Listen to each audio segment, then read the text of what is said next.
Hello दोस्तों, हिंदी दिवस के उपलक्ष्य में हमने एक ओजस्वी भाषण लिखा है जो कि इस प्रकार हम इसे बोलेंगे। माननीय प्रधानाचार्य महोदय, आदरणीय शिक्षकगण और मेरे प्रिय साथियों, आज हम हिंदी दिवस के पावन अवसर पर यहाँ एकत्रित हुए हैं। 14 सितंबर का दिन हम सभी के लिए एक विशेष महत्व रखता है, क्योंकि इसी दिन 1949 में संविधान सभा ने हिंदी को भारत की राजभाषा के रूप में स्वीकार किया था।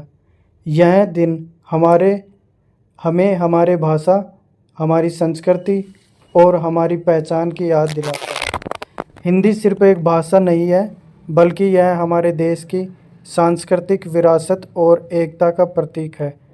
भारत की विविधता में एकता की भावना को हिंदी भाषा ने सशक्त रूप से आगे बढ़ाया है। हिंदी के माध्यम से ये हमारे देश के विभिन्न भागों में संवाद संभव हुआ और हमारी संस्कृति को संरक्षित किया जा सका। हिंदी का साहित्य, कविता और संगीत हमारे देश की आत्मा को प्रकट करता है। तुलसीदास, कबीर, प्रेमचंद, महादेवी वर्मा जैसे महान साहित्यकारों ने हिंदी को समृद्ध किया है और इसे विश्व स्तर पर पहचान दिलाई है। आज के वैश्विक दौर में जहां अंग्रेजी भाषा का वर्चस्व बढ़ता जा रहा है, हमें अपनी मातृभाषा हिंदी के महत्व को समझने की आवश्यकता है।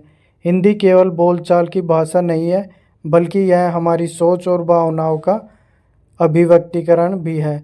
हमें यह नहीं भूलना चाहिए कि हमारी मातृभाषा हमारे व्यक्तित्व और हमारी पहचान का अभिन्न हिस्सा है। हिंदी दिवस के इस अवसर पर हमें संकल्प लेना चाहिए कि हम हिंदी को अपने जीवन का अभिन्न हिस्सा बनाएंगे।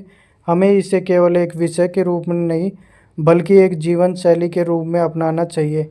स्कूलों और कॉलेजों में हिंदी के प्रति जागरूकता फैलाने के लिए हमें अधिक से अधिक प्रयास करने चाहिए।